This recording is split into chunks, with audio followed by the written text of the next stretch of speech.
Corbin, 1002 North 49th Street, Omaha. First of all, I want to thank your personnel for many of us 20 years very impressed with the innovations that you have there. Being in public health, many of us in public health have been talking about observing that 2012 was the warmest recorded year and things that are going on in Australia right now as to whether or not OPPD and perhaps the City of Omaha and others are talking about or already have some kind of plan for extreme heat and people who might be vulnerable, cooling centers, things like that. I'm just wondering if there's any action in that part, or if you're discussing it, or if there are already plans in place on that. Jim? Sure. We work very closely with the Douglas County Emergency Management and other county management organizations across our service territory.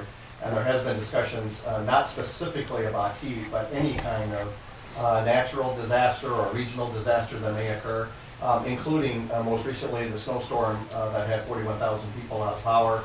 For a while, we worked with the American Red Cross and Salvation Army to set up places where people could come to warm if they needed to warm, or sleep if they needed to sleep. And we coordinated that with our T&D operations group as well as the City of Omaha and the counties in the area. Right. So on heat related, it's usually, as you know, the most vulnerable populations may be older people, people in nursing homes and so on, where there probably needs to be some kind of plan so that if electricity's out, there's no air conditioning, what do we do? Sure. Part of this group is it's a wide community organization, probably made up of about 30 members, including the Nebraska Office of Aging, all the other 211, United Way organizations that support elderly, the youth, people that are captive in homes for emergency or health reasons. And so that is coordinated through other kinds of health organizations to support either the relocation of those folks or to make sure that they are essentially taken care of and not put in any kind of a dangerous situation. Thank you. Thank you.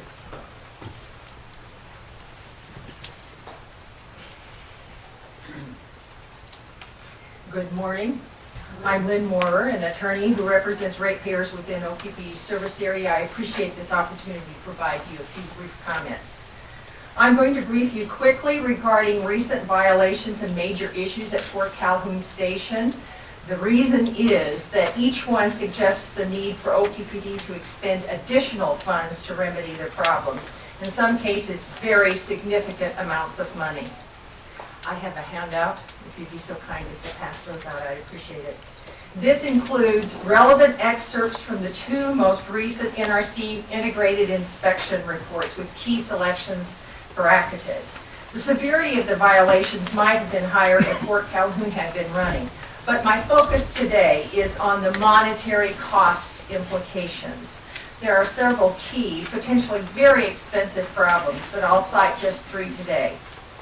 The failure to adequately design, modify, and maintain the electrical power distribution system resulted in the fire in June 2011 in the safety-related 480-volt electrical switchgear. These deficiencies resulted in a red NRC finding having high safety significance. Now, even though the bus separation scheme design did not meet the system's design criteria, Fort Calhoun's corrective actions after the fire restored the original configuration of the 480-volt switchgear. According to the NRC, the 4160 VAC bus is still not protected against an arc fault event on the 480 VAC bus upstream of the 480 VAC feeder breaker, and this design vulnerability is still present. This is a key unresolved safety-related issue. OPPD resources have been spent on corrective actions which have not yet addressed the basic design vulnerability. A second major problem, there are especially significant structural and design problems with Fort Calhoun's containment internal structure. The NRC says these are very challenging problems. The loads on the beams and columns inside the containment structure cannot support the loads they were designed for. Calculations regarding these structures are incorrect, incomplete, or missing. In addition, inconsistencies exist between calculations and drawings.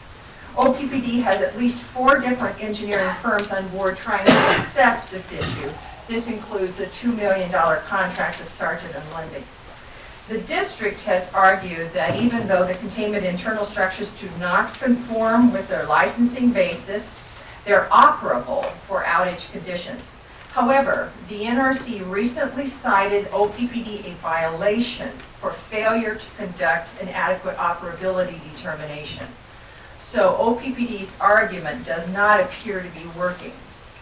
During the December 12th meeting between OPPD and NRC representatives, NRC officials said 2 noteworthy things. The problems are so widespread that they can't be solved just with better drawings. And it appears that OPPD may need to obtain a license amendment. The cost of making structural changes at Fort Calhoun that the NRC will agree are sufficient is unclear, but likely to be very, very expensive. In addition, the process of attempting to obtain a major license amendment is quite costly. Now, if that weren't bad enough, the NRC recently cited OPPD for a related very serious, apparently plant-wide violation: failure to maintain and update design bases documents as required. This failure calls into question all the evaluations, repairs, and upgrades recently completed and currently underway. These documents provide an integral function. The barrier of reliable design and licensing basis documents at Fort Calhoun is failed, according to the NRC. An experienced nuclear engineer commented that it might cost more to try to reconstitute Fort Calhoun's design basis documentation than it would to build a new nuclear plant. Now, I don't know how accurate that is, but there's little question that reconstitution of all of Fort Calhoun's design basis documentation will be both very time-consuming and very expensive. So in light of these issues and cited violations, we recommend that the district undertake a fresh evaluation of potential costs necessary to bring Fort Calhoun into regulatory compliance and to assure that it can operate within required safety margins. We recommend that this evaluation be comprehensive, factoring in all the recent discoveries and issues, provide a breakdown by project or problem, be made publicly available, and be conducted by an independent third party experienced in assessing costs associated with nuclear power plants. Such analysis, we think, is necessary at this point for the board to be able to make realistic, prudent decisions regarding expenditure of public funds on Fort Calhoun Station. It's also necessary for ratepayers to have confidence in the board's decision-making. We're concerned that many hundreds of millions of dollars, if not billions more, are likely to be necessary on top of the hundreds of millions of dollars already forecast. Thank you very much for this opportunity to speak with you today. I'm going to ask President Gates to respond, but I don't wish to engage in a debate. It's my understanding that you are not a ratepayer of OPPD. That's right. I represent You are employed by ratepayers. certain people. Would you be willing to disclose who those are so that we can have a one-on-one dialogue with such people? I will be happy to check with my clients and see if they give permission for It this. doesn't have to be public, but we would be glad to engage in a one-on-one relationship with them as well. Not that we discount your abilities to serve them, but we'd like to talk directly with them if we could. I'll be happy to take your request back to them. Thank you very much. President Gates, do you want to respond? Thank you. Just in general, many of these items are what's been discussed in the NRC public meetings. Just a couple of clarifications. We are in compliance with the design basis on the electric power system today. That's currently under inspection by the NRC. On the containment internal structures, the process that we're going through to analyze that is more than changing drawings. It's a very detailed finite element analysis that's being done on the beam structures. And it looks like right now we're not going to have to make a lot of modifications to have them in compliance with all the safety requirements. Just in general, on anything we're doing at Fort Calhoun, we're doing it in a manner which will ensure the safety of the plant. And to us, the most important thing is it's gonna have to meet our requirements for being safe before we would start up the unit, and that's what we've been working on. We're proceeding down that path. And actually today, and over the next few weeks, we'll be starting up many of the systems to make tests on them and get them ready to operate. Thank you. Could you also comment, Mr. Gates, about the financial situation, as to how you keep track of the financial situation and our expenses? Yeah, we're tracking the financial situation as was reported in the budget that we brought forth November and December of last year. We continue to track the costs. We continue to minimize those costs where appropriate, but we're spending money for safety. But we also, on a broader scale, keep track of the costs, so we make sure that the money is being spent wisely, and that we're not putting more money into the unit than it would be worth to the district long-term going forward in the future for another 20 years. And thank you, Mr. Gates. And on behalf of the board, the plant will come back up. Management has convinced both the NRC and this board that it's safe to bring it back up to cost efficient. Okay. Hi. All right. Cynthia Tiedemann, 7562 Drexel Street, and I'm a customer. 2 months ago, I mentioned the Union of Concerned Scientists had identified our North Omaha plant as ripe for retirement because they said it was outdated and expensive to operate. Some coal plants in the country on this list have decided to switch to gas or retire completely. In addition, new EPA laws will require coal plants to have tighter control of pollutants that affect our local community. Board members and staff have said that they were going to be developing a plan to get input from stakeholders. And I know you have lots of stakeholders. What I want to ask today is to encourage you to involve North Omaha stakeholders sooner rather than later.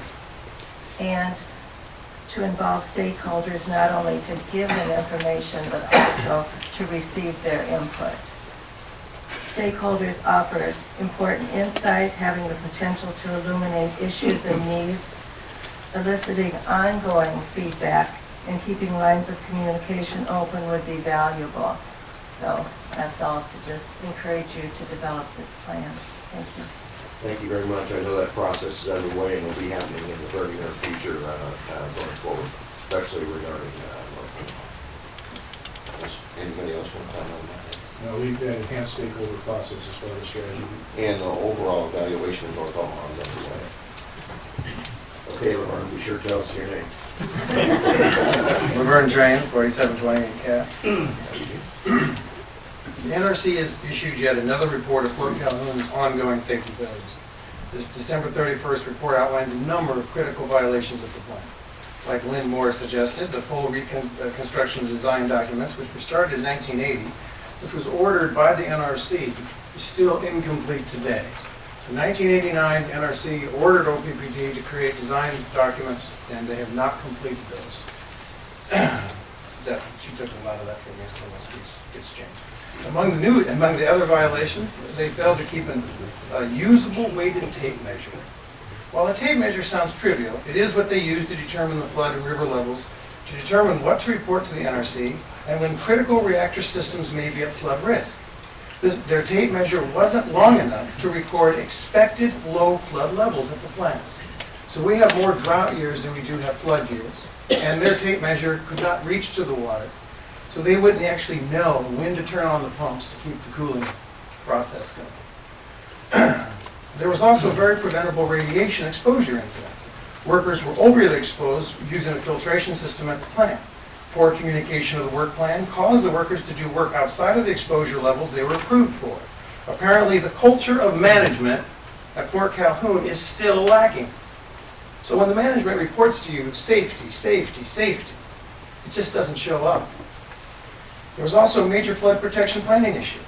This hits not just on safety, but again, planning and management failures. This one, they even have a head start. They still couldn't get it right. They were already under heightened scrutiny and were in recovery mode from a flood. Yet, 15 critical parts of their flood protection plan slipped the minds of the workers, slipped the minds of the management, apparently slipped the minds of Exelon, who was contracted to help Fort Calhoun get their act together. We do know what all 15 of the failures are. One is the sluice gates. This is a screen system that prevents debris from being pulled into the water intake system. It is the first line of defense in a flood, and is very likely placed to experience a problem even in a minor flood. Having the water intakes be blocked and damaged would cause the plant to potentially lose cooling access and access to the ultimate heat sink. Nobody at Fort Calhoun remembered to add these to the critical flood protection checks to the formal process being done at plants across the U.S. as mandated by the NRC. The problems at Fort Calhoun have been obviously going on for decades, but the NRC just keeps finding more as they put a close eye on what's going on at the plant. The design documents sound routine, but are quite a big deal. Fort Calhoun has been flying blind, operating a nuclear reactor for over 40 years, and never bothered to solve the situation, even with repeated reminders of the issue by the NRC. Now, my question for the board is, when did the board know that the design documents were not finished? Not even complete.